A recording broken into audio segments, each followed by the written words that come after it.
So ons is hier by die TNC en het is so 'n lekker dag en saam met my is Karin Potgieter. Karin Potgieter, haar rol by skole netball, sy is die Director of Selections en Coaches. Yes. En Karin, ek wil eers begin met dit, want jy is soveel meer as dit. Jy's actually 'n skoolhoof by Bergsig Academy in Rustenburg. En ek het nou dag vir jou gekyk, ek het jou op sosiale media gesien by die SAOI. Hoe balanseer mens skoolhoof en jou passie vir netbal? Want dit is eintlik net jou passie. Dit is ook jou werk. Hoe balanseer mens daai? Amanda, ek wil vir jou sê, dit hou 'n mens aan die gang, die netbal. That's a way of keeping sane and not going insane. Ja. Ons het geweldig baie druk by die departement, by skole, en jy het regtig 'n afleiding nodig. En daai passie wat ek as laerskooldogtertjie, as 'n 10-jarige gekry het nog nooit weggegaan nie. Ja. En ek het soveel rolmodelle gehad in netbal, dat dit deel is van my. Ja. En 'n mens groei natuurlik jaar na jaar, want ek sê, as jy dink die dag jy weet alles, moet jy 6 voet onder die grond wees. En daarom is dit regtig net deel daarvan om 'n ander wêreld as net skoolhout te hê. Maar ek wil vir jou sê, dit bring 'n ander dimensie na jou toe as hoof, om betrokke te wees op ander plekke. Soos byvoorbeeld die netbal wat waar ons nou is, dit bring 'n ander rol van leierskap, dit bring 'n ander rol van verantwoordelikheid en natuurlik die SAOI ook. Is dit soms moeilik om te balanseer? Verseker. Daar's nie 'n resep daarvoor nie. 'n Mens, partykeer moet jy bietjie hier iets doen en daar los, maar my motto in die lewe is, my gesin kom eerste saam met my Here, dis my heel eerste ding. En dan die ander kom alles by. En die Here met soveel genade laat alles gebeur. So ek is in 'n baie bevoorregte posisie. So ek weet jy het vir die tyd gesê, kan jy Engels of Afrikaans, ek gaan 'n bietjie meng, want ek weet jy is 'n double medium. Karin, just being a headmaster and being in that position where we see school sport becoming so competitive, and we always say, parents are out of their mind, the pressure on school kids performing.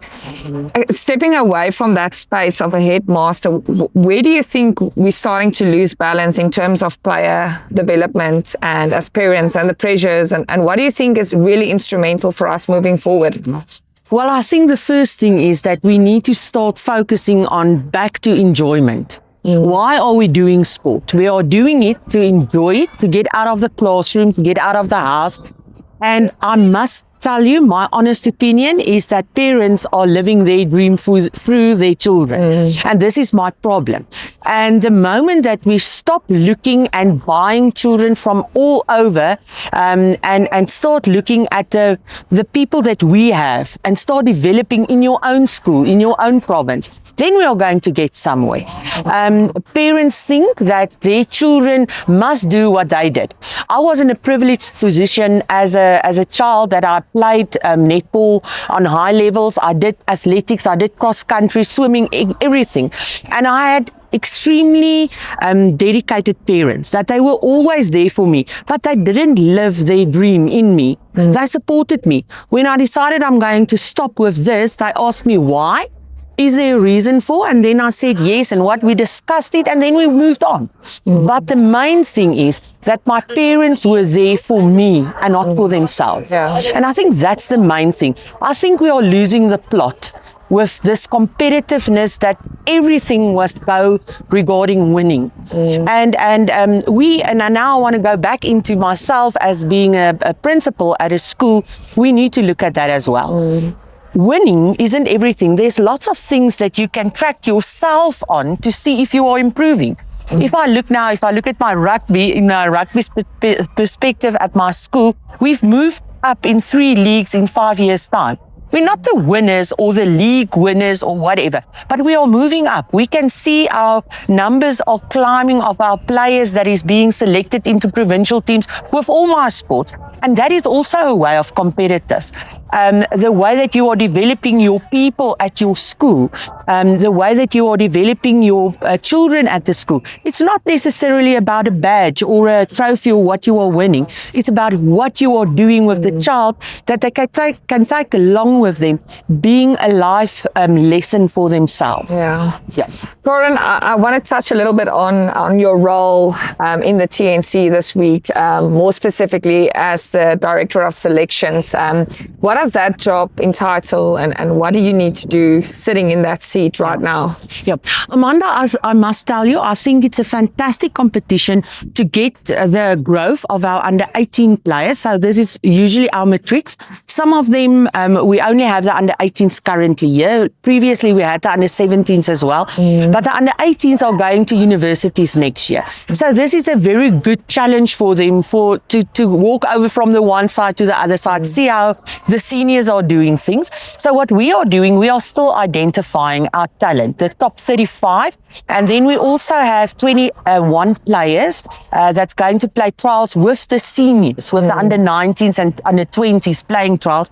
And this is a very good a way of seeing our talent. I must be honest with you, we've got great talent. We are extremely happy. I know we are at the TNC, but we had the all ages last week, and our under 16 group coming through is extremely strong. 17s coming through, and we are very happy with the development that is taking place at schools netball as well. So we are grateful for the opportunity we have for our players. Please remember just to send them to Tuxai. Karin, just one more thing that I want to ask you is being over coaches as well. What has been some of the positives that you've seen from a coaching development pathway from the school's coaches during this time, and also all ages? Yeah. Well, the first thing I must tell you, I am so happy that we are working hand in glove with NSA. This is a very important thing for us because there's no way that the one can work without the other. We are the incubator of netball in South Africa. So the schools need to get their coaches on par of what the pathway is for our senior coaches. And what we are currently seeing is that our coaches are maturing. Every year you can see they are maturing. And what is lovely is that the way that they are treating their players, it's not win at all costs. There's a relationship between the coach and the player, and they are getting more scientifically as well. Because I think currently as well, there's so many, it's easier for them to attend clinics via virtual means without being there, traveling 700 kilometers to be at a place.